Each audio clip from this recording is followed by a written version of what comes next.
नहमदुहु व नसल्ली अला रसूलिहिल करीम। लाहौर से हमारे पास एक सवाल है कि हदीस किरतास किसको कहते हैं और रवाफिज़ अमीरुल मोमिनीन खलीफा दोम हज़रत सैयदना फ़ारूक आज़म रज़ियल्लाहु ताला पर लान तान करते हैं कि उन्होंने हुज़ूर अलैहिस्सलाम को तहरीर लिखने नहीं दी। इस हवाले से अहले सुन्नत का क्या अक़ीदा है?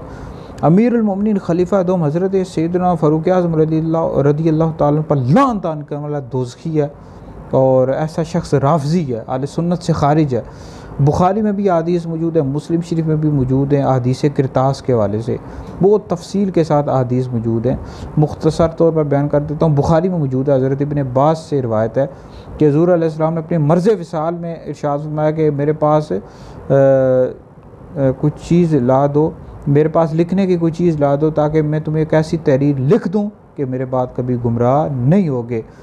तो इस पर बाज़ हज़रात इख्तलाफ करने लगे और कहा, बाज़ हज़रात ने कहा कि मैं अल्लाह रब्बुल इज़्ज़त की किताब काफ़ी है। और मुस्लिम शरीफ में हदीस मौजूद है कि हुज़ूर अलैहिस्सलातु वस्सलाम ने यह लिखवाया कि मुशरिकीन अरब को जज़ीरिया अरब से निकाल देना और वफूद की इस तरह इज़्ज़त करना जिस तरह मैं करता हूँ।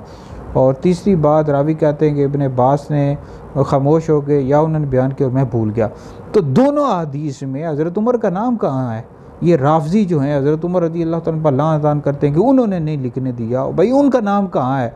तो अगर उन्होंने नहीं बिलफ़र्ज़ नहीं लिखने दिया तो अहले बैत के अफराद मौजूद थे, हज़रत अब्बास मौजूद थे, हज़रत अली मौजूद थे, दीगर अफराद मौजूद थे, वो ले आते कागज़ कलम और हुज़ूर अलैहिस्सलातु वस्सलाम लिख देते।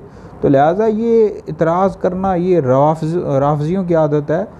अमीरुल मोमिनीन खलीफा दोम सैयदना फ़ारूक आज़म रज़ियल्लाहु ताला पर लान तान करने वाला अहले सुन्नत से खारिज है, दोज़खी है और ऐसी हरगिज़ भी कोई बात नहीं है। वो तो हुज़ूर अलैहिस्सलातु वस्सलाम के शिद्दत मर्ज़ की वजह से कहा गया था कि आप अलैहिस्सलातु वस्सलाम को तकलीफ़ न दी जाए, हमें अल्लाह रब्बुल इज़्ज़त की किताब काफ़ी है।